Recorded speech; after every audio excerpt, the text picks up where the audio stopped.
NMSU's Center for Latin American and Border Studies recently hosted Andrew Graybill of Southern Methodist University to talk about his book, The Red and the White, a family saga of the American West. The book recounts a massacre that happened in 1870 in Montana. A group of white cavalrymen slaughter some defenseless Indians on the Marias River. About 200 Indians died in the event, now known as the Marias Massacre. After that, a sort of curtain seems to come down almost overnight that really drives a wedge between white people and Indian people in Montana, with people who were of mixed ancestry caught pretty uncomfortably in between. The in-between is a common theme in the book. The massacre itself falls in between two more well-known events in history. People know about Sand Creek, they know about Wounded Knee, which are sort of the bookends of the so-called Indian Wars on the Great Plains in the Civil War and Reconstruction period. It's not at the beginning and it's not at the end.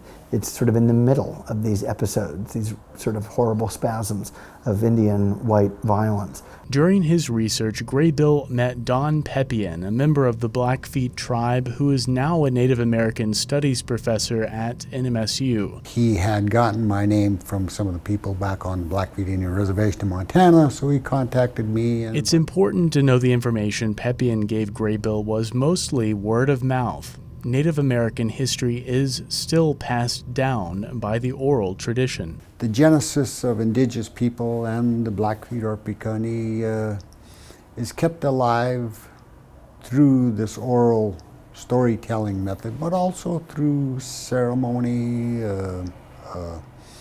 cultural activities, ritual. Graybill is already planning his next project on the Taos Revolt of 1847. He says New Mexico has its own interesting in-between stories to tell, stories that aren't only history but present day. Well, one of the things about New Mexico that's just so fascinating is that it is this really blended state with a long history of interaction between multiple groups of people. Sloan Patton, KRWG News.